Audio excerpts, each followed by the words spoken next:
সঙ্গীতার পদক্ষেপে এক অন্যরকম আন্দাজ ছিল, যেন সে মাটিতে নয় হাওয়ায় হাঁটছে। কানপুরের সিভিল লাইন এলাকায় তার নাম কোনো ব্র্যান্ডের থেকে কম ছিল না। এমবিএর ডিগ্রি, মাল্টিন্যাশনাল কোম্পানিতে ম্যানেজারের পোস্ট, আর মুখে সেই ঘমণ্ড যা বলতো আমার মতো কেউ নেই। লোকে বলতো সঙ্গীতা খুব স্মার্ট, কিন্তু তার মা শান্তিদেবী জানতেন যে স্মার্ট হওয়া আর মানুষ হওয়ার মধ্যে অনেক তফাত আছে। বিয়ের পর যখন সঙ্গীতা ময়ঙ্কের বাড়ি এলো, তখন সে প্রথম দিনই সাফ বলে দিয়েছিল, আমি কারো নিচে ঝুঁকব না। ময়ঙ্ক সরকারি ব্যাংকে ক্লার্ক ছিল, সোজাসাপটা, মেহনতি আর মনের দিক থেকে খুব নরম। সে ভেবেছিল বিয়ের পর সব নিজে নিজেই ঠিক হয়ে যাবে, কিন্তু সঙ্গীতার চিন্তা ছিল অন্যরকম। প্রথম মাসেই তির্যক কথার বৃষ্টি শুরু হয়ে গিয়েছিল। তোমার এত কম বেতনে ঘর চলবে কি করে? তোমার বন্ধুরা কত বোরিং, আমার সঙ্গে কোথাও যাওয়ার লায়কও নয়, এত ছোট বাড়িতে আমি কি করে থাকব? ময়ঙ্ক চুপ করে থাকত। সে ভাবত হয়তো সময়ের সঙ্গে সব ঠিক হয়ে যাবে, কিন্তু সময়ের সঙ্গে ফাটল আরও গভীর হতে লাগল। সঙ্গীতা এখন প্রতি সন্ধ্যায় অফিসের সহকর্মীদের সঙ্গে পার্টিতে যেত। রাত 1টা-1:30 পর্যন্ত বাড়ি ফেরা সাধারণ ব্যাপার হয়ে গিয়েছিল। ময়ঙ্ক দরজায় বসা অপেক্ষা করত, খাবার গরম রাখত, আর যখন সে আসত তখন তার মুখে ক্লান্তির বদলে উৎসাহ থাকত, যেন বাড়ি আসা তার কাছে কোনো সুখ নয়, শুধু বাধ্যবাধকতা। শান্তিদেবী একদিন ছেলেকে বললেন, বেটা, সঙ্গীতাকে বোঝা, ঘরে বউ থাকাও জরুরি। ময়ঙ্ক মাকে চুপ করালেন। মা ও পড়াশুনো করা, ওরও নিজের জীবনযাপনের হক আছে। কিন্তু ভিতরে ভিতরে সেও ভেঙে পড়ছিল। তারপর একদিন সুখবর এলো, সঙ্গীতা গর্ভবতী। ময়ঙ্কের খুশির সীমা রইল না। সে ভাবল এবার সব বদলে যাবে, এবার ঘরে একটা নধর ছোট্ট প্রাণ আসবে, আর সব কিছু আগের মতো হয়ে যাবে। কিন্তু সঙ্গীতার মুখে সেই খুশি ছিল না, বরং একটা বিরক্তি ছিল। এখন তো আমার ক্যারিয়ারের সেরা সময় ছিল, এই প্রেগন্যান্সি আমার প্ল্যানিংয়ে ছিল না। 9 মাস পর যখন মেয়ের জন্ম হল, তখন ময়ঙ্ক তার নাম রাখল পরি, যা ছোট্ট গুড়িয়াটাই তার জীবনের মানে। কিন্তু সঙ্গীতার কাছে পরি একটা বোঝা হয়ে গেল। রাতে বাচ্চা কাঁদলে সে বলতো, আমাকে ঘুমোতে দাও, তুমি সামলাও। সকালে অফিস যাওয়ার সময়ও সে পিছনে ফিরে তাকাত না। ধীরে ধীরে পরীর সব দায়িত্ব ময়ঙ্ক আর শান্তিদেবীর উপর চলে এলো। মা আবার একবার মায়ের কর্তব্য পালন শুরু করলেন। নাতনিকে কোলে নিয়ে তাকে লড়ি শোনাতে শোনাতে, তার প্রতিটি ছোট্ট ছোট্ট চাহিদার খেয়াল রেখে, আর ময়ঙ্ক দিনে ব্যাংক আর রাতে ঘর সামলাচ্ছিল। ফিডিং বোতল থেকে ডাইপার বদলানো পর্যন্ত সবই সে করত। সঙ্গীতা এখন আগের চেয়েও বেশি ব্যস্ত হয়ে গিয়েছিল। অফিসের পর জিম, জিমের পর শপিং, আর তারপর বন্ধুদের সঙ্গে ডিনার। বাড়ি আসত শুধু ঘুমোতে। পরি ধীরে ধীরে বুঝতে শিখেছিল তার মা কে। কিন্তু তার মা তাকে বোঝার কোনো আগ্রহ রাখত না। এক সন্ধ্যায় ময়ঙ্ক তাড়াতাড়ি বাড়ি ফিরল, হাতে পরির জন্য নতুন খেলনা, আর সঙ্গীতার জন্য তার পছন্দের মিঠাই। সে চেয়েছিল আজকের সন্ধ্যাটা একটু আলাদা হোক, কিন্তু বাড়ি পৌঁছে মা বললেন, সঙ্গীতা 1 সপ্তাহের জন্য গোয়া গেছে, অফিসের ট্রিপ। ময়ঙ্ক কিছু বলল না, কিন্তু এবার মনে একটা কাঁটা বিঁধল। সপ্তাহ পার হওয়ার পরেও সঙ্গীতা ফিরল না। ফোনে শুধু বলতো ট্রিপ ভেড়ে গেছে। তারপর একদিন ময়ঙ্কের এক সঙ্গী তাকে মোবাইলে কিছু দেখালো। ফেসবুকে সঙ্গীতার ছবি গোয়ার নয়, বরং দিল্লির কোনো দামি রেস্তোরাঁর, আর তার সঙ্গে ছিল একজন পুরুষ, অর্জুন। ক্যাপশনে লেখা ছিল, আখিরকার মিল গয়া ও জিন্দগি যা মে জিনা চাহতি থি। ময়ঙ্কের হাত থেকে ফোন পড়ে গেল। তার চোখের সামনে অন্ধকার নেমে এলো। পরি তার কোলেই খেলছিল, নিশ্চিন্ত মাসুম। ময়ঙ্ক তাকে বুকে জড়িয়ে নিয়ে কাঁদতে লাগল। শান্তিদেবী ছেলেকে কাঁদতে দেখে তার চোখও ভিজে গেল। কিন্তু এই ব্যথার কোনো ওষুধ ছিল না। যখন সঙ্গীতা ফিরল, তখন ময়ঙ্ক তার কাছে কিছু জিজ্ঞেস করল না, শুধু বলল, পুরীর জন্য একবার ভেবে দেখো। সঙ্গীতা হেসে উঠল, একটা ঠান্ডা নির্মম হাসি। পরি, আমার ভুল ছিল, আর তুমি তো আমার জীবনের শুধু একটা দুর্ঘটনা ছিলে। এখন আমি অর্জুনের সঙ্গে থাকতে চাই, আমার তালাক চাই। ময়ঙ্কের গলা শুকিয়ে গেল। দিল ভাঙার আওয়াজও কি কেউ শুনতে পায়? হয়তো না। ময়ঙ্ক সঙ্গীতার সঙ্গে ঝগড়া করল না, কোর্টে তর্কও করল না, কারণ সে জানত যেখানে ভালোবাসা শেষ হয়ে যায় সেখানে লড়াই করা বেইমানি। তালাক হয়ে গেল। কিন্তু যখন রায় এলো যে পরীর কাস্টডি সঙ্গীতাকে দেওয়া হবে, তখন ময়ঙ্কের দুনিয়া উজাড় হয়ে গেল। সেই দিন যখন পরীকে নিয়ে সঙ্গীতা যাচ্ছিল, তখন পরী ময়ঙ্কের শার্ট ধরে রেখেছিল। পাপা, আমি আপনার সঙ্গে থাকব। ময়ঙ্ক তাকে জড়িয়ে ধরে চোখের জল মুছে বলল, বেটা, খুব তাড়াতাড়ি দেখা হবে, পাক্কা। কিন্তু পরীর কিছুই বোঝা হলো না। সে কাঁদতে কাঁদতে চলে গেল, আর ময়ঙ্ক দাঁড়িয়ে দেখতে লাগল। সঙ্গীতা অর্জুনের সঙ্গে নতুন জীবন শুরু করল, একটা দামি ফ্ল্যাটে যেখানে সব কিছু ছিল। কিন্তু পরীর জন্য ভালোবাসা ছিল না। অর্জুন একজন ব্যবসায়ী ছিল, টাকাওয়ালা, কিন্তু মন শূন্য। তার বাচ্চাদের প্রতি বিরক্তি ছিল। সঙ্গীতাকেও এখন পরী একটা বাধা মনে হতে লাগল। সে সকালে অফিস বেরিয়ে যেত আর রাতে দেরি করে ফিরত। পরীকে একটা ঝিয়ের ভরসায় ফেলে রাখত। পরী এখন বুদলে যেতে লাগল। সে হাসতে ভুলে গেল। স্কুল থেকে এসে চুপচাপ কোণে বসে থাকত। ঝি লক্ষ্মী বহুবার সঙ্গীতাকে বলেছিল, দিদি, বাচ্চাটা খুব উদাস থাকে, আপনি ওর সঙ্গে কথা বলুন। কিন্তু সঙ্গীতার কাছে ফুরসত কোথায়? তার নতুন জীবনে পরীর জন্য সময় ছিল না। অর্জুন প্রায়ই মদ খেয়ে আসত, আর তখন চেঁচামেচি শুরু হতো, এই বাচ্চাটাকে কোথাও পাঠিয়ে দাও। এর কান্নাকাটি আমার সহ্য হয় না। সঙ্গীতা চুপ করে থাকত। মাঝে মাঝে সেও পরীর ওপর চেঁচিয়ে উঠত, চুপ করো, সব সময় কাঁদো কেন? পরী শঙ্কিত হয়ে থাকত। তার পাপার কথা মনে পড়ত, দিদিমার গল্প মনে পড়ত। সে রাতে কেঁদে কেঁদে ঘুমত। একদিন অর্জুনের বাড়িতে তার বন্ধু এলো, সমীর। দেখতে ভালো, কিন্তু ভিতরে পচা। সঙ্গীতার অর্জুন বাইরে ডিনারে গিয়েছিল। পরী বাড়িতে একা ছিল, ঝি লক্ষ্মীর সঙ্গে। সমীর সেখানেই থেকে গিয়েছিল। লক্ষ্মীর রান্নাঘরে কাজ করছিল। সমীর আস্তে আস্তে পরীর ঘরে গেল। পরী তার বইয়ে মগ্ন ছিল। সমীর মিষ্টি করে বলল, আরে পরী বেটা, আঙ্কেলের সঙ্গে খেলবে?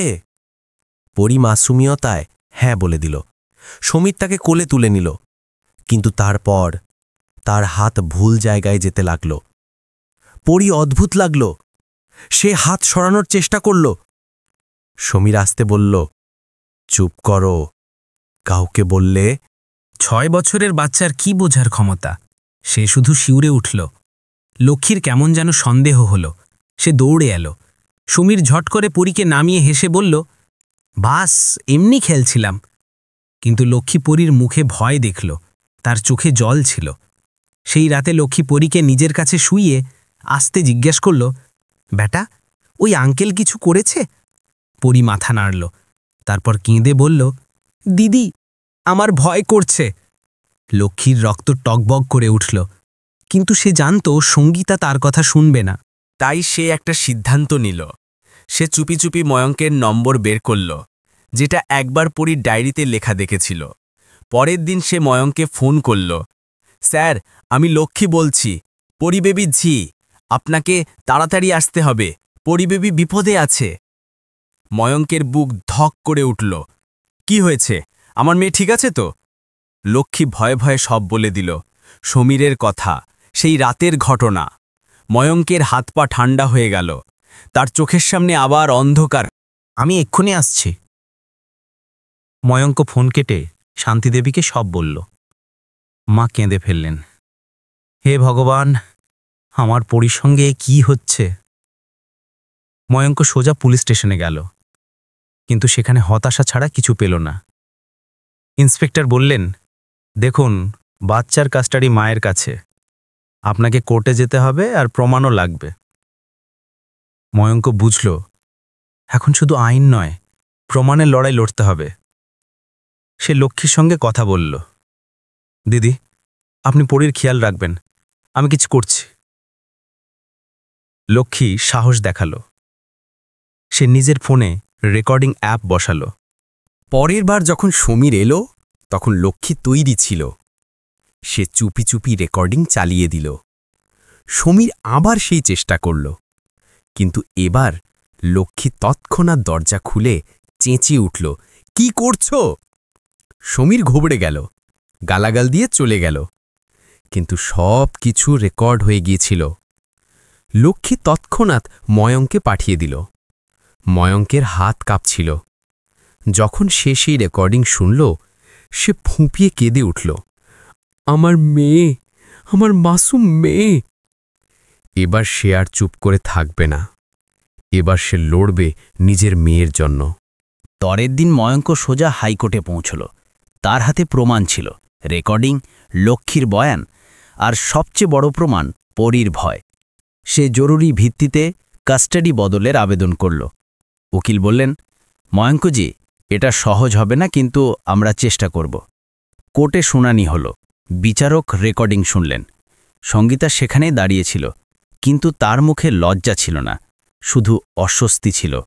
বিচারক জিজ্ঞেস করলেন, আপনি আপনার মেয়েকে কার ভরসায় ফেলেন? সঙ্গীতা উত্তর দিল, আমি কাজ করি, তার জন্য ঝি আছে। আর আপনার সঙ্গী অর্জুন আর তার বন্ধু সমীর সম্বন্ধে আপনি কি বলবেন? বিচারকের প্রশ্ন তীক্ষ্ণ ছিল। সঙ্গীতা চুপ করে গেল। তার কাছে কোনো উত্তর ছিল না। বিচারক রায় দিলেন, পরীর কাস্টডি তাৎক্ষণিকভাবে পিতা ময়ঙ্ককে দেওয়া হচ্ছে। মা সঙ্গীতা শুধু কোর্টের তত্ত্বাবধানেও কাউন্সেলিংয়ের পরই মেয়ের সঙ্গে দেখা করতে পারবেন। ময়ঙ্কের চোখে জল এলো, কিন্তু এবার খুশির জল। সে হাত জোর করে বিচারককে ধন্যবাদ দিল। সেই সন্ধ্যাতেই ময়ঙ্ক পরীকে নিতে পৌঁছল। পরী যখন নিজের পাপাকে দেখল, তখন দৌড়ে এসে পাপা বলে ময়ঙ্কের গলা জড়িয়ে ধরে জোরে জোরে কাঁদতে লাগল। ময়ঙ্ক তাকে বুকে জড়িয়ে বলল, এবার কেউ তবে ভয় দেখাবে না বেটা। এবার তোর পাপা সবসময় তোর সঙ্গে আছে। পরী কাঁপা গলায় জিজ্ঞেস করল, পাপা, এবার আমি ওখানে যাব না তো? ওই আঙ্কেল আর আসবে না? ময়ঙ্ক তার কপালে চুমু খেয়ে বলল, না বেটা, এবার শুধু তোর দিদিমার গল্প আসবে আর পাপার ভালোবাসা। বাড়ি পৌঁছতেই শান্তি দেবী পরীকে কোলে তুলে নিলেন। আমার লাডলি এসে গেছে, এবার আর কোনো কষ্ট নেই। পরী দিদিমার গলায় মুখ লুকিয়ে ফেলল। তার নিজের বাড়ি ফিরে পেয়েছে, নিজের শান্তি ফিরে পেয়েছে। ধীরে ধীরে পরী আবার হাসতে লাগল, স্কুলে বন্ধু বানাতে লাগল, রাতে ভয় ছাড়া ঘুমোতে লাগল। ময়ঙ্ক প্রতি সকালে তাকে স্কুলে দিয়ে দিত আর সন্ধ্যায় নিতে যেত। শান্তিদেবী তার জন্য রান্না করতেন, গল্প শোনাতেন। পরীর জীবনে আবার আলো ফিরে এসেছিল। কিন্তু কয়েক মাস পর একদিন বাড়ির দরজায় টোকা পড়ল। ময়ঙ্ক দরজা খুলতেই সামনে সঙ্গীতা দাঁড়িয়ে, তার চোখ লাল, মুখ ফোলা, যেন রাত রাত কেঁদেছে। ময়ঙ্ক, আমাকে পরীর সঙ্গে দেখা করতে দাও। তার গলায় অনুনয় ছিল।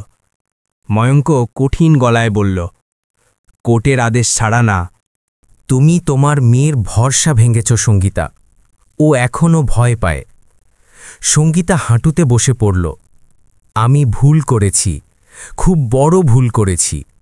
অর্জুনকে ছেড়ে দিয়েছি, সব ছেড়ে দিয়েছি, শুধু আমার মেয়েকে ফিরে চাই। শান্তিদেবী বেরিয়ে এলেন। সঙ্গীতা বেটা, মা হওয়া সহজ নয়। এটা শুধু রক্তের সম্পর্ক নয়, দায়িত্বের সম্পর্ক। সঙ্গীতা হাত জড়ল। আমাকে একটা সুযোগ দিন, আমি বদলে গেছি। কাউন্সেলিং নিয়েছি, এখন বুঝি মায়ের মানে কি। ময়ঙ্ক কিছু বলল না, কিন্তু কয়েক সপ্তাহ পর কোর্টের অনুমতিতে সঙ্গীতা পরীর সঙ্গে দেখা করার সুযোগ পেল। প্রথম দেখায় পরী লুকিয়ে রইল, দ্বিতীয়বারও কাছে এলো না। কিন্তু সঙ্গীতা হার মানল না। সে প্রতিবার আসত, পরীর পছন্দের জিনিস নিয়ে আসত, চুপচাপ বসে থাকত, কিছু বলতো না, শুধু পরীকে দেখত। একদিন পরী নিজেই জিজ্ঞেস করল, আপনি রোজ কেন আসেন? সঙ্গীতার চোখ ভিজে গেল। কারণ আমি তোর কাছে মাফ চাইতে চাই বেটা, আমি তোকে অনেক কষ্ট দিয়েছি। পরী চুপ করে রইল, তারপর আসতে বলল, আপনি আগে কোথায় ছিলেন যখন আপনার দরকার ছিল? সঙ্গীতার গলা ধরে এলো। আমি ভুল পথে ছিলাম, কিন্তু এখন শিখে গেছি। প্লিজ আমাকে একটা সুযোগ দাও। মাসের পর মাস পরি একটু নরম হলো। একদিন সে সঙ্গীতার পাশে বসে বলল, আপনি ওই গানটা গাও না, যেটা আগে গাইতেন। সঙ্গীতা গুনগুন করে গাইল। পরি হাসল। ক্ষতগুলো সেরে উঠতে লাগল, কিন্তু দাগ এখনো ছিল।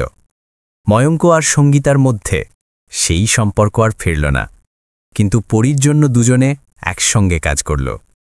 সঙ্গীতা এখন দায়িত্বশীল মা হওয়ার চেষ্টা করছে। ময়ঙ্ক বোঝাপড়া বাবা হয়ে রইল। পরি এখন হাসে, খেলে, কিন্তু তার মনে একটা প্রশ্ন সবসময় থাকে, ভানা সম্পর্ক কি সত্যি জোড়া লাগে? হয়তো কিছু ফাটল সবসময় থেকে যায়, কিন্তু ভালোবাসা আর সময় সেগুলোকে কমিয়ে দেয় নিশ্চয়।